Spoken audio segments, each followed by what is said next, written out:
So we have zinc 2 plus in one beaker, and then copper 2 plus in the other.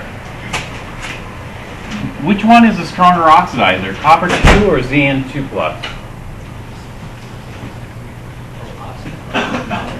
Copper 2. Copper 2 by far is a much more powerful oxidizer. A more powerful oxidizer, we would say it has a what? In terms of reduction oxidation potential. It has a higher reduction potential. And so copper 2 is the stronger. And so copper 2 is always going to pull the electrons this way, right? Especially from zinc solid. This has to be zinc solid. Here we could use whatever. Is graphite okay here? Yeah, graphite's fine. And so how can we pull electrons from copper? Now we want this as copper because now we want the electrons to go backwards, so we want to oxidize the copper. Salt bridge. We need a salt bridge. Let's not label it. But how can we, because copper 2 is stronger, it has a higher reduction potential than zinc 2. And so how can we get zinc 2 to beat copper 2? Is there any way of doing that? Or is zinc 2 plus always going to lose?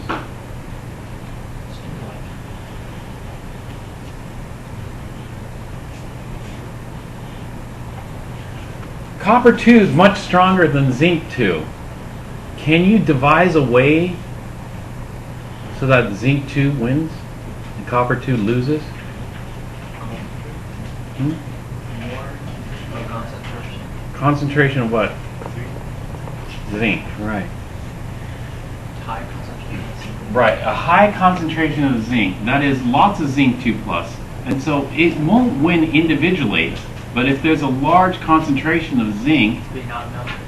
yeah, it's going to win by sheer number.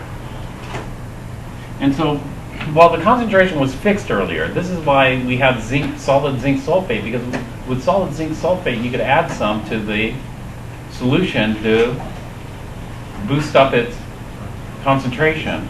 And then you can try to cut down copper 2's concentration by either complexing it or precipitating it out. And eventually we'll hit the point where, the overwhelming number of zincs will force the electrons to travel backwards. This is the whole idea behind a concentration cell. There's a name given to a certain type of cell. In a concentration cell, both the anode and the cathode are the same.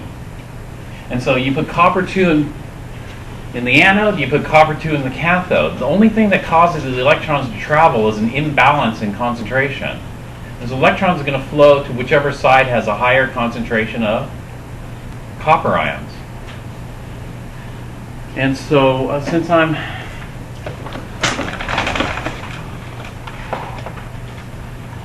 going slow, let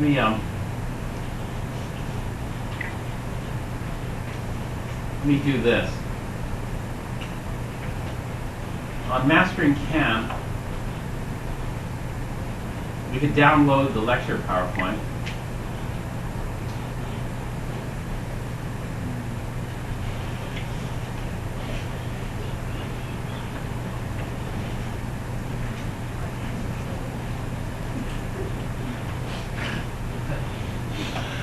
Achoo! Thanks. Yeah.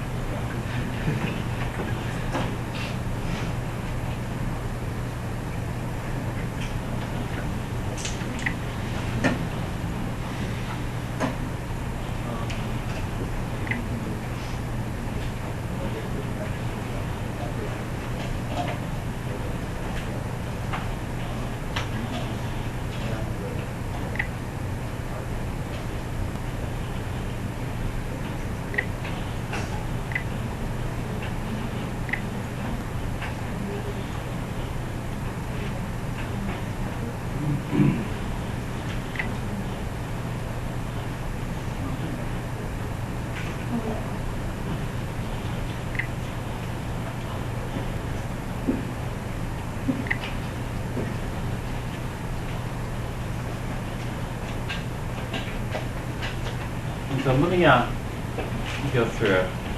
It takes time to draw the figures here. This will be much faster. There's this zinc, actually this copper and silver.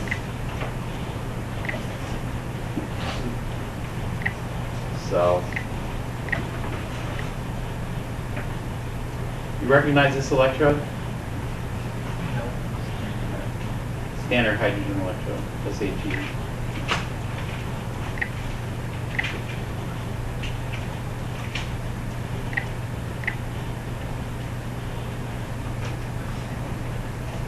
This is using the SHE. We did these drawings here, similar to them. Then we generate this. This is the standard reduction potential table. Fluorine's at the top. Okay.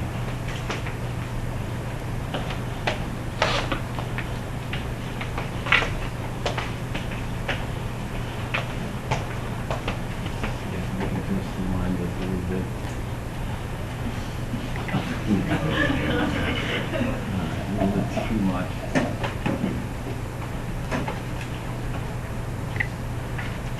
All right. Oh, that didn't help, did it?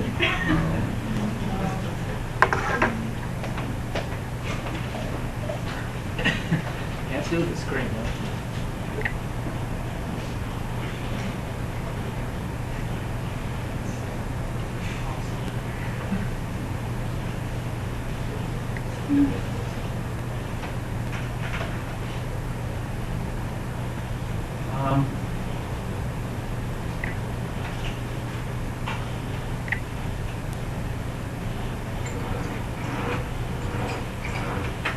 We'll try this here.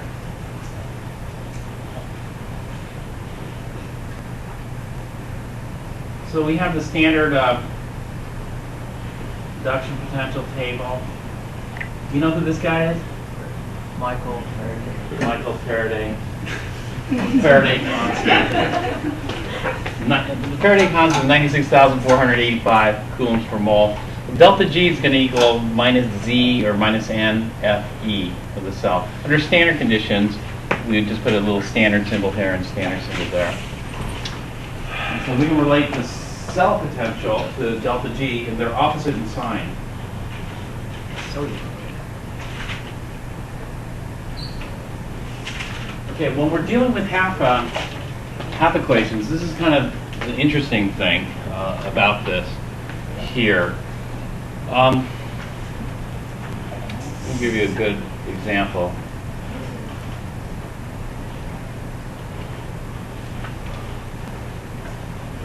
Maybe not this one.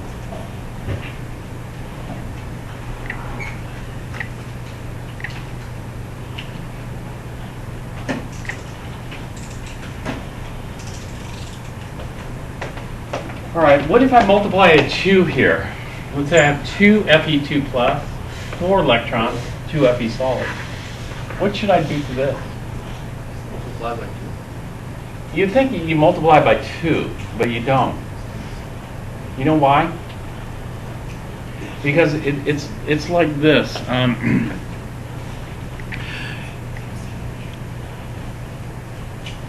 It's like a...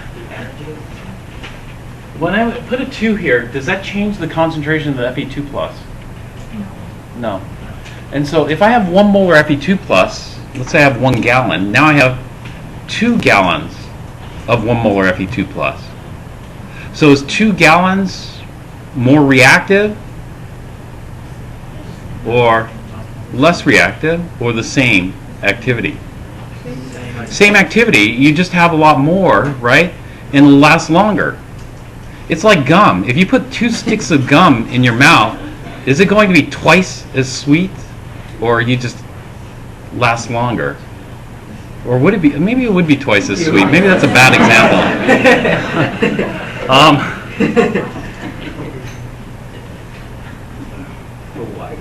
Concentration. Yeah, come up with another example. Yeah. If you drink 1 cup of water versus 2 cups, 2 cups of water is twice as concentrated as 1 cup. No, it's just twice as much. And so in this case, this is why did we measure how much solution we put into our beaker? No, because it's not going to impact it as long as we have enough covering the electrode. And so it's going to just be 1 molar. So 1 molar, it's not going to change its activity. The only thing that's going to change its activity is by increasing the concentration. If we increase the concentration, that's going to change this. But if we double the concentration, it doesn't necessarily double the potential here. And so it works a little differently. Whereas delta G, delta G is a little bit bigger. So what we have here is these are kind of normalized per whatever. But delta G, if we put a 2 in front of here, does that change our delta G? Yes. Yeah, we have to double our delta G. Right? And so it's a little weird So the in that energy sense. would not. Because, like, if you burn twice as much fuel, you're going to get twice as much energy. But when we're looking at voltages, if all of a sudden you pour twice as much copper too, try it when you do your battery. Fill your beaker about a quarter of the way, and then double it. Did you just double your voltage when you did that? No, the voltage stays the same because we didn't change the activity. We didn't change the concentration. And so this is an important point about cell potentials.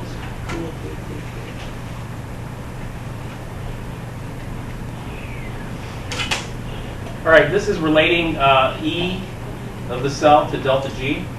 We did. We can use these to go back and forth.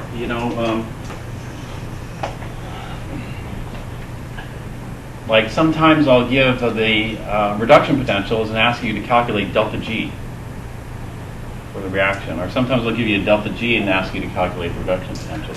And so we can go back and forth between delta G and E by using the NFE equation. We can also go from delta G to K dQ, and we can relate this to K dQ.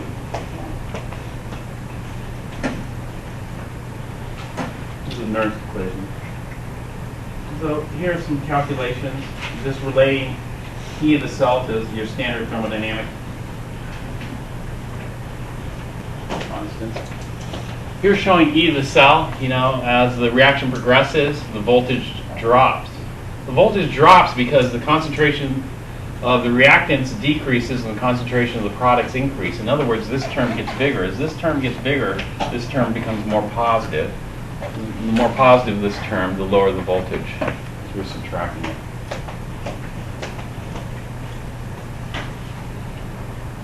This is the Nernst equation. Oops. Nernst equation. This is Nernst equation. Our number came out a little bit, actually our number came out a lot differently because this is the Nernst equation based on the natural log. Actually, that isn't the Nernst equation. Let's get the Nernst equation.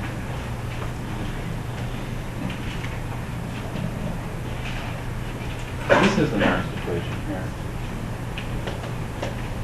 And so ours came out close. Wasn't it 0.0591? It depends on round off error. So we could use that or we could use this 0.0592.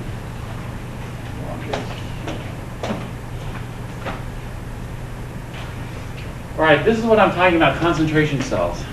A concentration cell are identical electrodes but different ion concentrations. So this is how we can get the voltage to occur.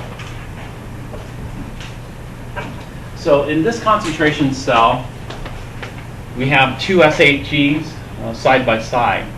And actually, you don't have two SHGs. You only have one SHG. This is an SHG because we have the gas at 1 atmosphere, the concentration of 1 molar. This is a non-standard one. The gas is at 1 atmosphere, but the concentration is at X molar. And so it depends on what X molar is. If X is 1, then this is 2 SHGs. If you put together 2 SHGs, you're going to get 0 volts. It is a tie. But if X is larger than 1 molar, which way do the electrons flow? And so we have more H plus here, less H plus here, and it's an H plus versus H plus tug of war. If you have an H plus versus H plus tug of war, the side that wins is the side with higher concentration. And so if X is greater than 1, which way do the electrons flow? Backwards. Right? If this is less than 1, then electrons flow forward because this side's going to have a higher concentration, this side will win. And so X must be less than 1 molar in order for the electrons to flow left to right here. And so this is the reaction. It's a very funny reaction. The reaction here depends on the concentration.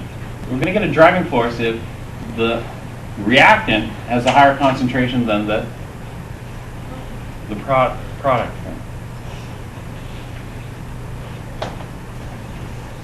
The reactant here, the oxidizer is going to be on this beaker here, and this is going to be the product H plus concentration.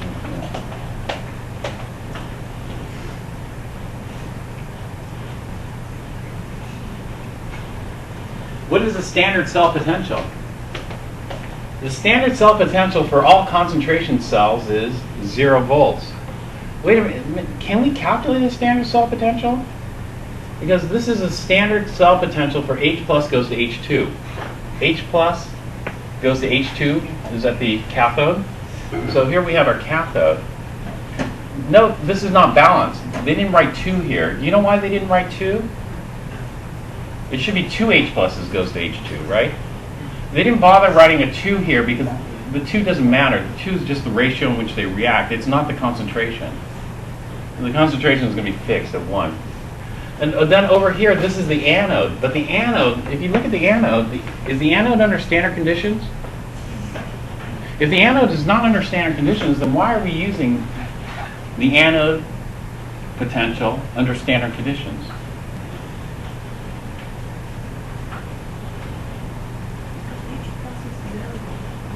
Well, the reason we're using it is because we need the standard potential because the Nernst equation does this. It corrects the standard potential for non-standard conditions. So even if it isn't under standard conditions, it doesn't matter because we still got to calculate the standard cell potential so we can correct it for non-standard conditions.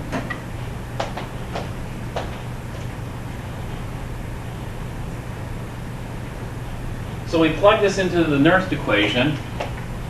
Nernst equation here, we got to figure out which one. You know, the 1 molar, that is reactant here, so that goes down here. X is the product, so we end up with this one here. And so we generate this equation. What is Z? Z is just the moles. Z I call the N. 2 moles of electrons are transferred. And so we get log of X. 0.0592 volts times the log of X.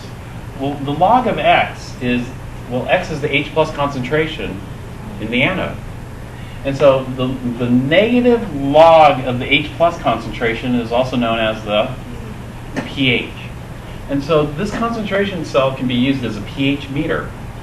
You know, what your pH meters do is they correct it. In other words, they convert the voltage into a pH reading. So this is a simple pH meter.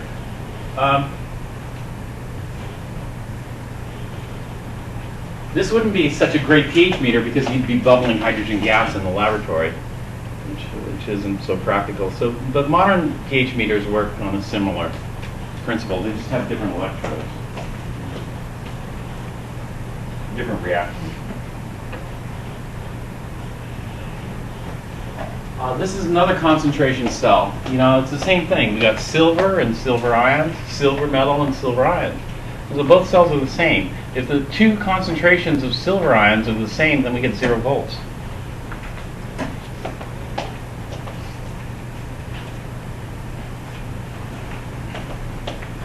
So the only way we can get electrons to flow is if, you know, one side has more silver ion than the other. And so this is a concentration cell that's set up to measure KSPs. KSPs, like for example silver iodide, if you want to know the KSP of silver iodide, you got to figure out how much silver ion and how much iodide ion we get in solution. This is going to be very small. Well, you know, how do you measure it? You know, I want to know the molarity of the silver ion in something that has a very low silver ion concentration. What are the ways I can determine? Well, you can do like a titration type thing.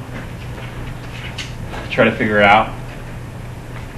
But titrations like this can be difficult. You know, you'd either use a redox reaction or some kind of metathesis reaction for titration. But here, what's easier is just to measure the voltage, because by measuring the voltage, we can figure out the differential in silver ion concentrations. This would be our standard electrode. Our standard electrode has 0.1 molar silver ions. And then we look at this electrode to see. This is not under standard conditions. It's just called the standard because we know what the concentration is.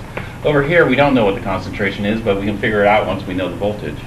We get the voltage, and then we work through the Nernst equation.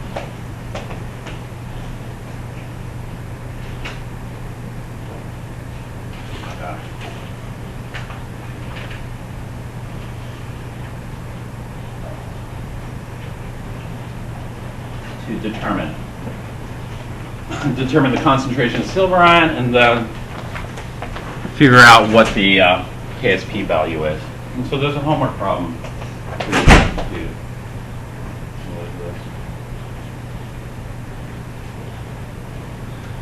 Here are some modern pH probes.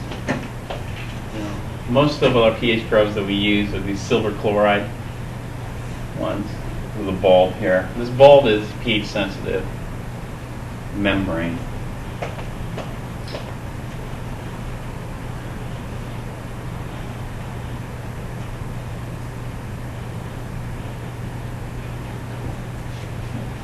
And so this is the measuring pH using one of those. We're going to skip that. All right, so those are all batteries. You know, all these batteries are converting chemical potential energy into electricity, electrical energy. And so we have different kinds of batteries that are common. Primary cells.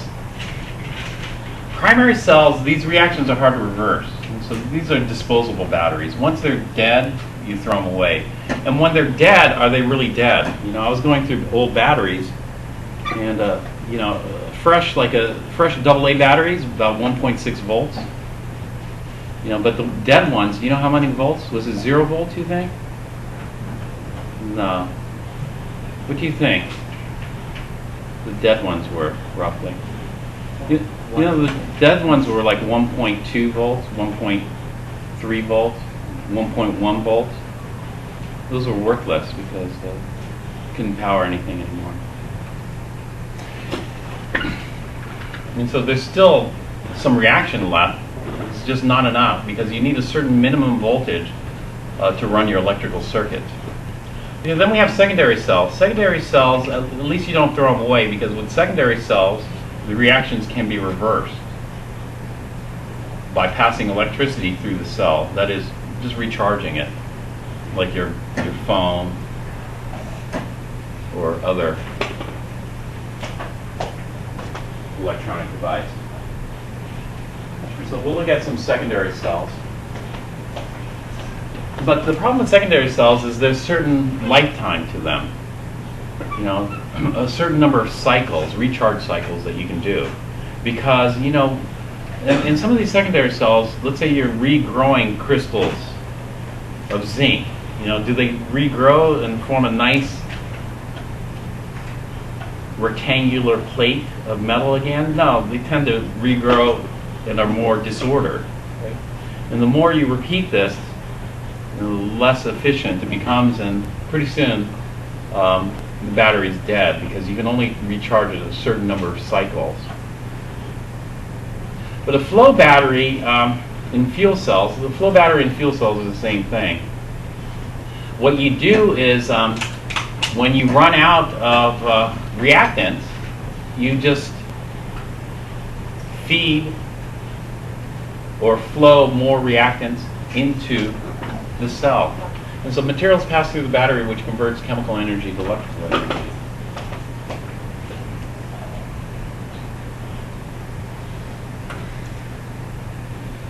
So we're going to go through this kind of quickly to do some catch up here, but here's an example of a primary cell. This one is hard to reverse. What's the positive electrode? Is that the cathode or the anode?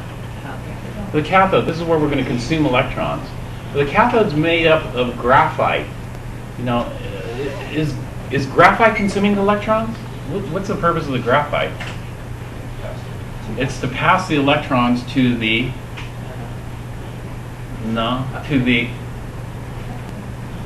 well, what's pulling the electrons? It's not the graphite that's pulling the electrons, it's the oxidizer. And so what is the oxidizer that's pulling on the electrons? Well, it looks like this electrode is surrounded by a manganese 4 oxide and carbon black paste making contact with the cathode. Now, the situation with manganese oxide, MnO2, is that very soluble? No, it's a solid. The manganese 4 should be a decent oxidizer. But the problem is manganese 4 oxide, these are little crystals. And so how do you get these little crystals, this powder, to touch the electrode and make good electrical contact? Well, you use a paste, and this paste is graphite, little graphite chips in the paste. And this paste conducts electricity. And so anywhere in this paste, it's in electrical contact with the graphite rod, so all the MnO2s are trying to pull electrons off the graphite. However, it's not going to be successful because graphite has a very low... It's not going to be successful at pulling electrons off graphite because graphite has a very low... What potential? Yeah, very low oxidation potential. So the graphite has extremely low oxidation potential, and so we got to pull the electrons off something else. So if you connect a wire to the anode, here's the anode. What's being oxidized at the anode? You probably can't see. Because the anode attaches to a steel case here. It's not the steel that's being oxidized. Lining the steel case is zinc metal. And so we have zinc metal in here. The zinc metal will be oxidized. And so zinc is going to supply the electrons, MnO2 will consume the electrons. Now what is our salt bridge? Our salt bridge is this paste here. This is not filled with water. And so we have another paste with ammonium chloride and zinc chloride. And that's our electrolyte, which serves as the salt bridge. Help neutralize the charge buildup.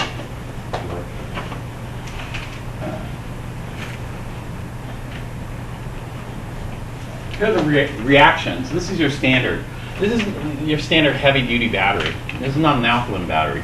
And so we got zinc going to Zn2 plus 2 electrons. This is the anode. Oxidation occurs at the anode. The electrons are generated and passed to the cathode. At the cathode, the MnO2 reacts. Now the MnO2 needs a little bit of water because it's going to form Mn2O3 and 2 hydroxides. Here. MnO2 is kind of weird because it's a solid. So both of this and this, these are both solids. All right, when the hydroxides are generated, there's going to be an additional acid-base reaction that occurs with the electrolyte. There's ammonium in the electrolyte. The purpose of the ammonium is to react with the hydroxide. When the ammonium reacts with the hydroxide, it forms ammonia gas. But if you form ammonia gas, then you're going to build up pressure inside the battery, which is not good. And so the purpose of this isn't to generate ammonia gas. What happens is the ammonia will complex with Zn2+. When ammonia complexes with Zn2+, it forms this monoamine complex, which is actually insoluble with chloride. And so we have the two main reactions here, and then we have some side reactions. Why are we doing these side reactions? There's a reason that we do these side reactions, because what determines the voltage is concentration. Now, for electronic devices, you have to maintain a high voltage in order to power those. But immediately, once you start using the battery, the voltage starts to decline. Well, some people, some very crafty people, thought about this. What is the activity of a solid? 1. And does the activity of a solid decline as you consume? No. The activity of a solid doesn't change. Activity of a pure liquid? 1. Doesn't change. Activity of hydroxide? It changes. So as the hydroxide concentration builds up, then the voltage should go down because hydroxide is a product, right? But what they thought is, oh, let's get rid of the hydroxide. How can we get rid of the hydroxide? Well, they use some ammonium, kill off the hydroxide to form ammonia gas and H2O liquid. H2O liquid activity 1, H2, and H3 gas has an activity equal to its partial pressure, so that's a problem. But fortunately, there's also some zinc too, i.e. there's zinc chloride in that electrolyte. And the ammonia will react with the zinc and eventually form a solid. And so we convert the hydroxide from an aqueous form, which would decrease the voltage of the battery, to a solid form, which will not decrease the voltage of the battery as the life of this progresses. But what about the Zn2 plus here? Well, the Zn2 plus here eventually is going to be consumed here as it travels. The cations will travel to the cathodes. Is that right? Yeah. And be consumed in this particular reaction. And so when you look at the net reaction here, look at the net reaction.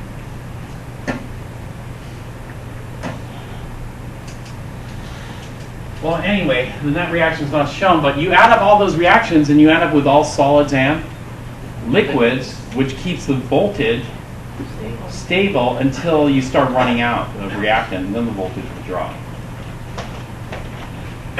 And so a voltage drop from about 1.6 volts to about 1.1 volts is huge, or 1.3 volts. And we've consumed most of that reaction. Now in alkaline batteries, it's a little bit different because here, alkaline batteries, what do they do with it? Well, they add alkali, which is, or alkaline substances, which are bases. And so, in other words, they put hydroxide in here. What does the hydroxide do? Well, the hydroxide will, as the Zn2 plus is formed, the hydroxide will immediately react with the hydroxide to precipitate out white zinc hydroxide, which maintains that stable voltage. So the zinc doesn't have to travel, from the anode to the cathode to precipitate out. It would do it immediately upon formation in an alkaline battery, which means stable, longer lasting batteries. Okay, this is a battery in which you do have a liquid electrolyte. Liquid electrolytes, you have a maximum temperature. You can't go above the boiling point of this, otherwise it won't work. Whereas the electrolyte we had before, gels like that can sustain a wider temperature range here. And so freezing temperatures and boiling temperatures need to be avoided with this type of battery. But this battery is a car battery. The car battery has lead as the anode. Lead is good because it has a fairly high, Density. Well, high density, but also high, we would call it. Lead is good because it has a fairly high, it's the anode. So anodes, you should have fairly high oxidation potential. And then the cathode's kind of weird. The cathode, again, is a solid. It's lead-4 oxide. And so lead-4 in lead-4 oxide is taking the electron. Okay, it's lead-4 oxide in a matrix. And here what you see are multiple batteries. There are actually 6 batteries inside. Each battery generates about 2 volts, which gives us 12 volts total. But the reaction's kind of tricky here. And so lead-4 oxide is the oxidizer in the presence of H plus and HSO4 minus, which forms lead-2 sulfate in water. So this one consumes 2 electrons for every lead-4. Over here, lead is oxidized, actually producing 2 electrons. But the reaction is not just lead goes to lead-2 plus 2 electrons. It's lead and the HSO4 participates in there as well. So the net reactions here generate about 2 volts.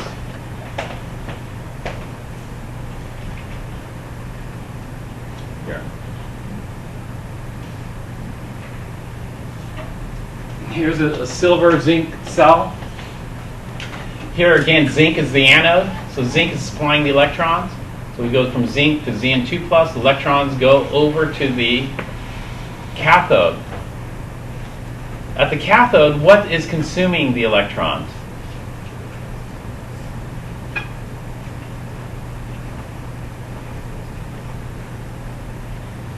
What's pulling the electrons from the zinc silver oxide? Silver ions are pretty good oxidizers.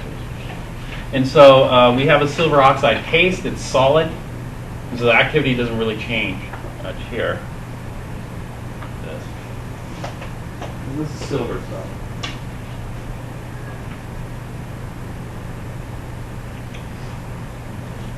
Here's the net reaction. No, solid, solid, solid, solid. 1.8 volts.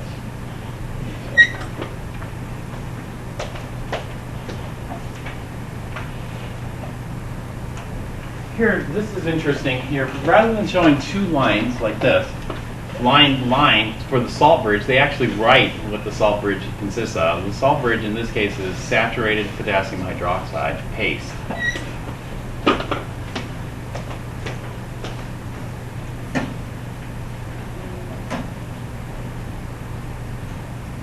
Okay, this is a nickel cadmium battery, NiCad battery. This reaction is easily reversible. And so once these batteries have gone dead, you can recharge them. But these batteries, you don't see much. Do you see many nickel cadmium batteries around much? There's a problem because cadmium is somewhat toxic, and so people throw those in the garbage and they end up polluting.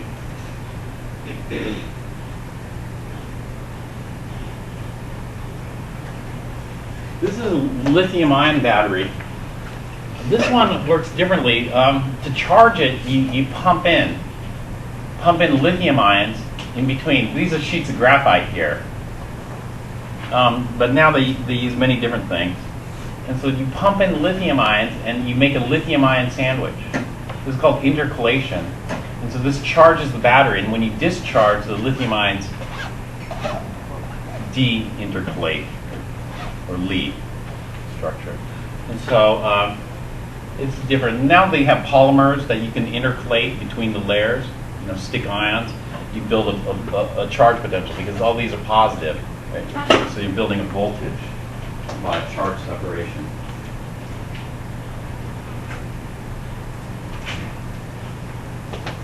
Lithium carbonate, actually not carbonate, lithium, what is it, COO3, cobalt something. This is a layered compound too. You look at the crystal structure here. You can see you put lithium ions and sandwich those.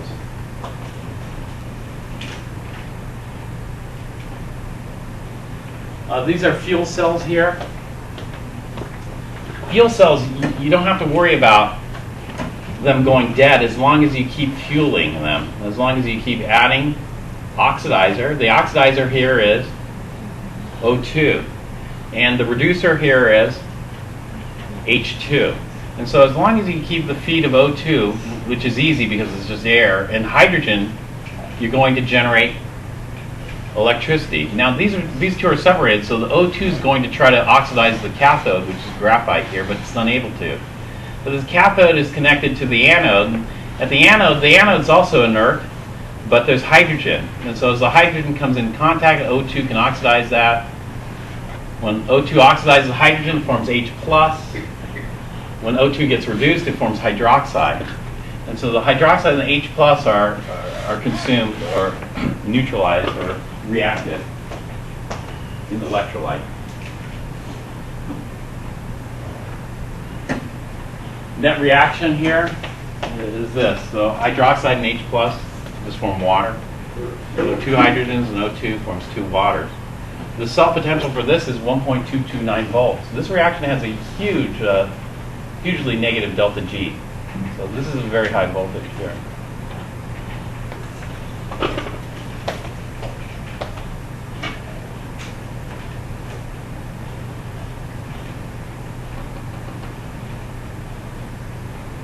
So in the fuel cell car, it's hard. You have air here, and then you just have a tank of hydrogen. So as long as you keep feeding hydrogen here, you'll still generate electricity.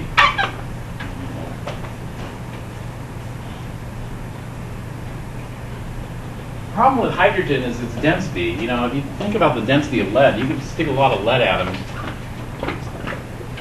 or density of a solid or a pure liquid. But when you're looking at densities of gases, they're very low, so the actual fuel density is kind of small. All right, these are air batteries. You know, air would be the oxidizer, right? Air in. Air has O2, so we're oxidizing. What are we oxidizing? A big chunk of aluminum. But once the aluminum runs out, then the battery's going to go dead.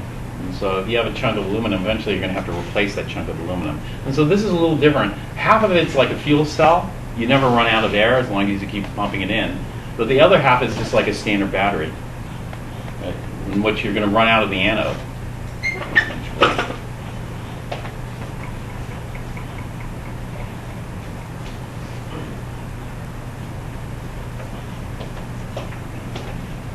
All right. One of the things in electrochemistry that we don't want is corrosion. And corrosion, you think of oxidation of metals. You know, normally when you think of oxidation of metals, it should be very simple, right? How do we oxidize iron? Well, iron reacts with O2 and air to form Fe2O3, right? So it'd be 2 irons plus 3 halves O2 yields Fe2O3. But it turns out the reaction isn't like that. The reaction, when we oxidize iron, is actually a cell, a voltaic cell reaction. And here we have our oxygen. This isn't neutral. This is just in plain water. The oxygen actually reacts with water and pulls electrons to form hydroxide. And the iron is not oxidized all the way to iron 3. It's oxidized to iron 2 first, giving up 4 electrons. And so we generate an electrochemical cell. The cell voltage for this is 0.821 volts, which is spontaneous.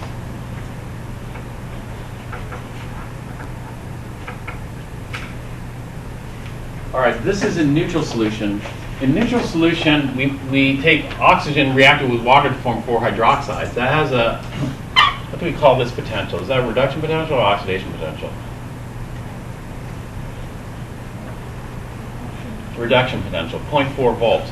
In acidic solution, we take oxygen and react it with H plus to form water. Now, H plus is much more reactive than water, and H2O is much more stable than hydroxide. And so what's that going to do to the reduction potential?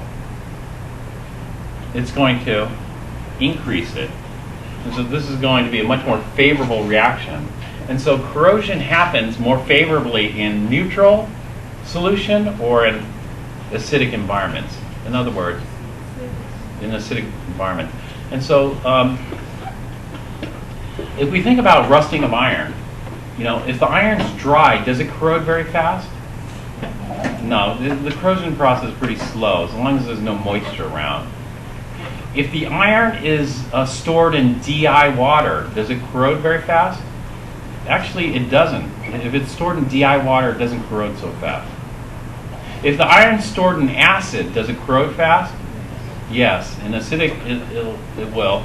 And also, if the iron is stored in salt water, does it corrode fast? Yes.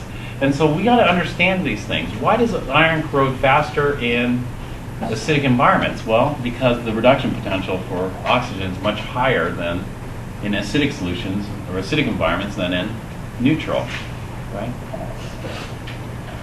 Why does iron corrode much faster in salt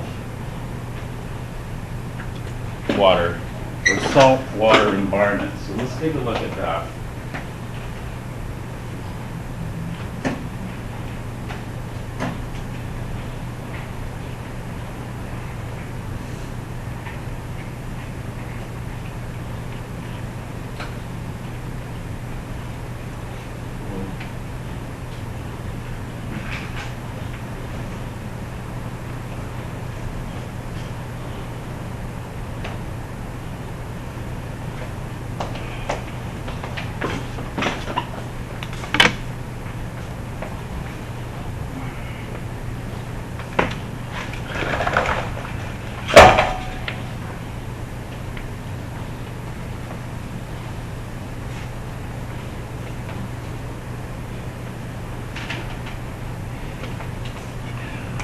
Iron tends to corrode on smooth surfaces or bends, cracks, defect surfaces. Where does it corrode faster? On defect. And so let's say if there's a corner here.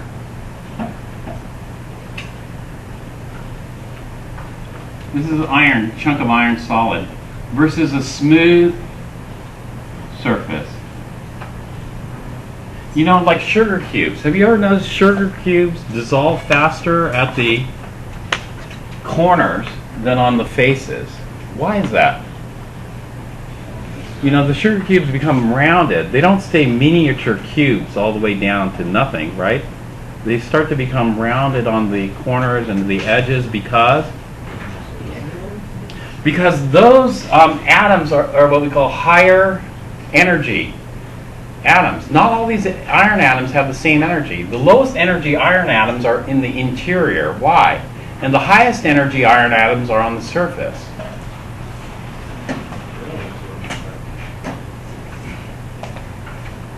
It has to do, remember surface tension?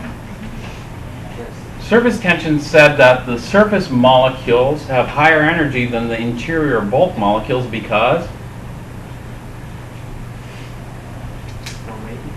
they're more bonds, you know, more intermolecular forces.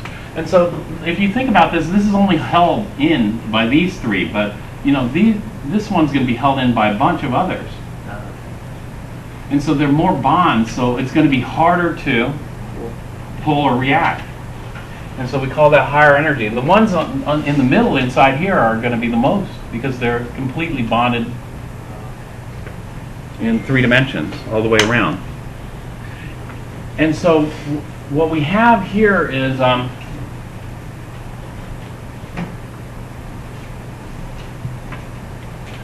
this. We call the defects or the corners or these edges, we call this the anode.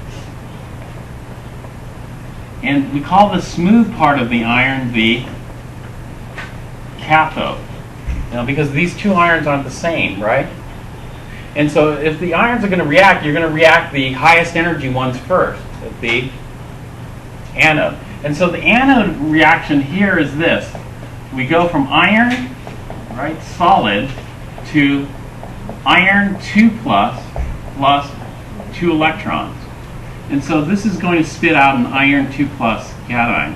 Where do the electrons go?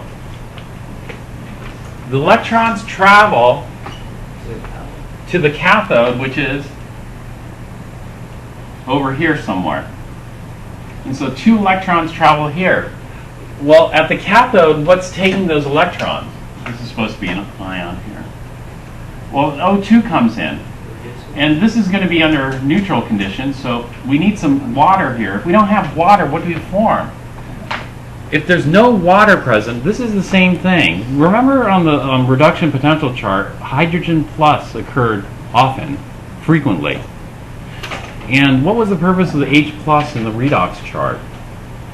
To form water, because if we don't form water, we end up with oxide. Is oxide very stable? Yeah, and the same thing here. If O2 picks up these 2 electrons, what are we going to form? We're going to form oxide. Well, the oxide actually can happen, but if there's water around, we'd end up forming hydroxide, which has a higher reduction potential, and it's more likely to occur. And so what's going to happen is this O2 and the water will pick up this and give us 2 hydroxide. And so O2 plus water plus 2 electrons gives us 2 hydroxide. Well, now we have a problem because you can instantly see what's going to happen. Iron 2 is way up here, the hydroxide is way down here. How do we neutralize the space charge? Well, one way to neutralize the space charge is if there's water coating the surface of this. If there's water coating the surface, then the hydroxide can diffuse to the iron, and the iron can diffuse to the hydroxide, thereby neutralizing the space charge. When iron 2 and hydroxide meet, do you know what we get? We get a green precipitate of iron 2 hydroxide. And so, which one do you think diffuses faster, iron 2 or hydroxide? Hydroxide. Hydroxide is much lighter, so hydroxide will come up here, iron comes down here. And so we need water to help us neutralize the space charge. But what would happen, what would neutralize it a lot faster? A salt bridge, right? If we had a salt bridge, rather than the water, corrosion is going to happen much, much quicker because these will be neutralized instantly as they're formed. And so salt water on the surface of this will be much better. Does that make sense? And so corrosion is just this. And so this is what they did. They took a nail and smashed both ends of it. When you smash the nail, are you creating defects or are you just making things smooth and pristine? You're creating defects. And so these iron atoms are in defective crystals, which means they're not bonded as strongly, which means they're more reactive. And so the smashed iron is what we call our anode. Right? What's going to form at the anode? At the anode, iron 2 forms, right? And so we should be forming iron 2 at the anode. And this pristine nail, which has been heat treated and is nice and smooth, will serve as our cathode. Now, what happens at the cathode? At the cathode, the oxygen takes the electrons along with water to form hydroxide. And so what they did was they put some phenolphthalein in here to see where the hydroxide is being generated. The hydroxide is being generated all along the smooth, pristine part of the iron. And then we know that when hydroxide diffuses to iron 2, it forms a green precipitate. Iron 2 diffuses slowly because it's so heavy. It has a lot of inertia. And so when you look around here, do you see green precipitate? Around there. And so this is what's happening when the nail's corroding. Here, what they did was they put a bend. And so not only do we have these two anodes at the end, but now we made a new anode right in the middle. And you can see the outer surface of the bend where there's a tensile, a pulling, is going to create more defects. And you can see how those are the first to react. And so here we have our standard corrosion. Now, an interesting thing happens if we take some zinc metal and wrap the zinc around the iron. If you wrap the zinc around the iron, then this is what happens. The zinc starts to corrode and the iron stays pristine. In other words, what happens is the zinc becomes the anode because zinc has a higher oxidation potential than iron. And so zinc becomes oxidized and then iron becomes the cathode. This is called sacrificial anode. And so do you know if you go to the hardware store, you can buy just plain regular nails or you can buy galvanized nails. Galvanized nails last longer because they have a coating of zinc. And so the zinc gets corroded first. Once all the zinc is corroded, then it'll start to eat up the iron underneath. And so they last longer. And so this is called sacrificial anode. We want to make a different anode other than iron. On ships, they have sacrificial anodes using magnesium because you don't want the iron on the ship to corrode. And gas lines, they use sacrificial anodes of magnesium. Magnesium and zinc have higher oxidation potentials than iron. This is like the Statue of Liberty here. Statue of Liberty is copper-coated iron. Is copper going to serve as a sacrificial anode and protect the iron underneath? No. If the copper were structural, that's fine. But the problem with the Statue of Liberty is the iron's the structural component of it, and iron's supporting the whole statue. And so the copper is fine, except the iron underneath the copper is being corroded. And so you can see here now, compared to this, all the iron has a higher oxidation potential than copper, all of it. Over here, just only the defect iron or corner iron atoms have a higher oxidation potential than the interior or surface irons. Right? And so depending on what has the higher oxidation potential, that tells us what's happening. Is corrosion the same as oxidation? Yeah. And so here it is. This is Statue of Liberty here. And so if there's a little crack, the copper is great if there are no cracks. Because if the copper didn't have any cracks in it, or gaps, then it would provide what we call a inert coating on the iron. But as soon as a crack develops in the copper, then the underlying iron can be attacked. And so here we see the iron's the anode, and the copper is the cathode. See? Electrons travel from the anode to the cathode, and we corrode it. What's a lot cheaper than copper is paint. And so if you provide an impermeable boundary here using paint, and the paint has no gaps, then it'll protect the iron underneath. This is better. This would make a better coating. That is zinc. If we coat it with zinc, then the zinc will be oxidized because it has a higher oxidation potential than iron. And so as long as there's zinc in contact, then we can protect the iron. The zinc can have gaps, no problem. It doesn't have to be an impermeable coating.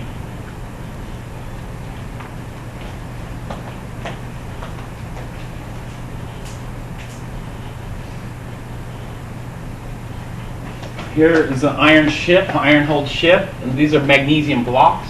These would be under the salt water here. And so what has the highest oxidation potential? Whatever has the highest oxidation potential will be oxidized, magnesium. These are replaceable, and you can buy them. Actually, you can buy these sacrificial anodes even at Home Depot. You can buy them.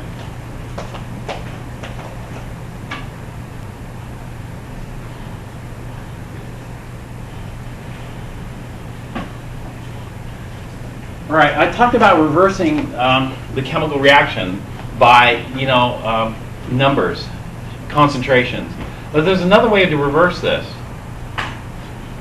reaction, and that's by using an electrolytic cell. And so a standard voltaic cell, the copper will oxidize, copper-2 will oxidize zinc. But we can force this reaction backwards by forcing the electrons to go in reverse. How can we force it? Well, we're going to hook up a power supply. And so in this case, we'll force the zinc to take electrons and copper to lose electrons. The power supply that we hook up has to overcome this voltage. The voltage, it wants to flow forward with 1.1 volts. And so what we need to do is we need to hook up a power supply in the external circuit to push the electrons back.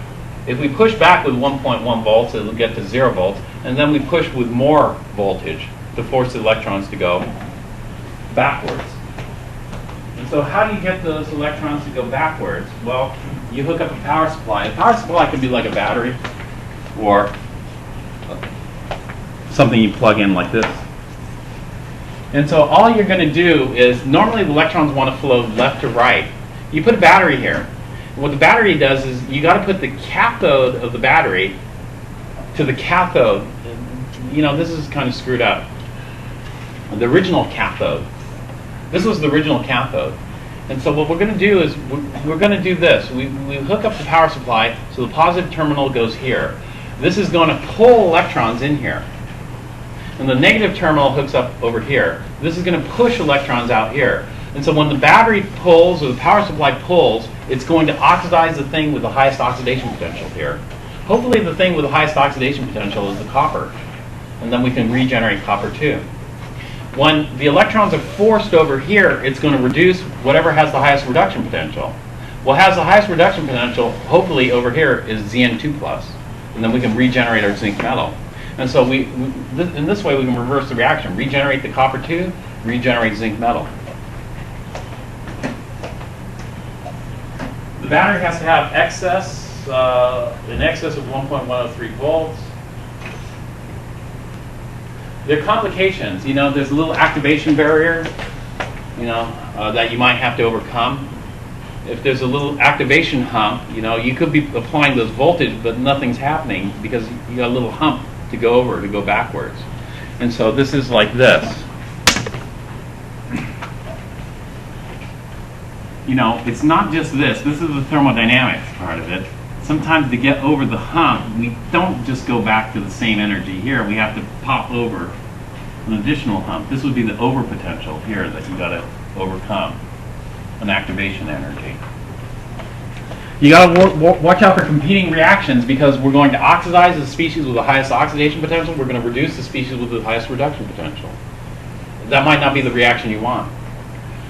We're going to be dealing with non-standard states in the nature of electrodes. The nature of electrodes, it doesn't exactly, because of entropy, go back to what you saw.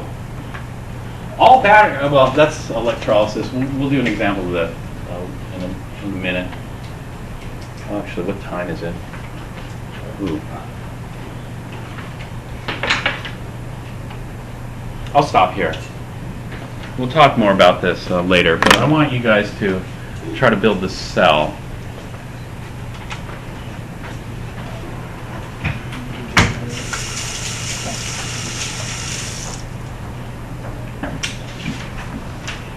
Can you see if you can build the cell?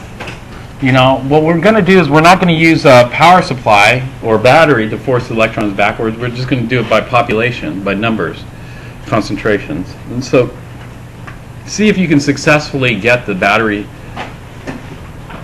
to flow backwards. Okay. All right, and then we'll call it a day.